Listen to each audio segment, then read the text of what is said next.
So in case you've been living under a rock, I have to fill you in on some of the craziness that's been going down over the last week surrounding professional player Sypeh, who not only is a world champion, but oftentimes the #1 ranked player in the entire world. But not only that, but has usually had multiple accounts, including #1, #2, #3, #4, and #5. That's right, the top 5 rankings in the entire world most of the time belong to he and his Smurf accounts or alternate accounts that he plays on. And even as most recently, he had 6 of the top spots in the top 10 did our world champion Sypeh.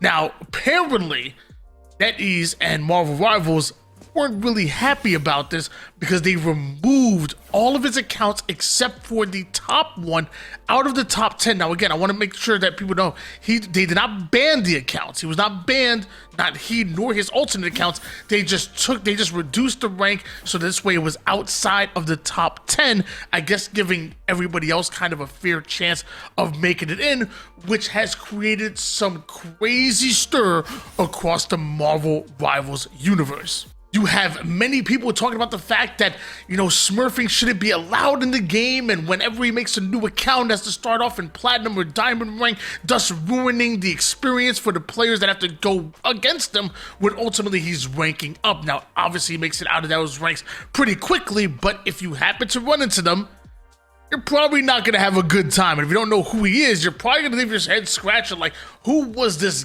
god that just ran through the entire lobby? Oh, it just happens to be a world champion. On the other side of things, people will talk about, the fact that he earned those top spots with those accounts. Not like he's cheating the system in any way, shape, or form. He's actually going in and playing on those accounts.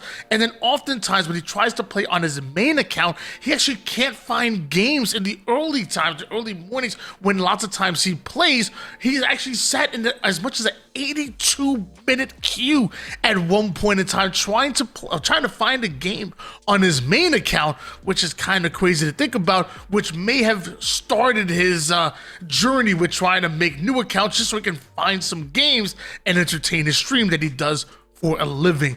So it's pretty crazy. I don't even know what side I'm on, to be honest with you. Like I on one side, I can see how smurfing accounts can definitely ruin the experience for a lot of gamers. And on the other side of things, I'm like, who is he really hurting? I'm not really sure. I guess everybody else that wants a shot at the top 10. It really is an interesting situation. And I want to know what you guys think. Is the punishment right? Just taking the accounts out of the top 10. Should there have been some ban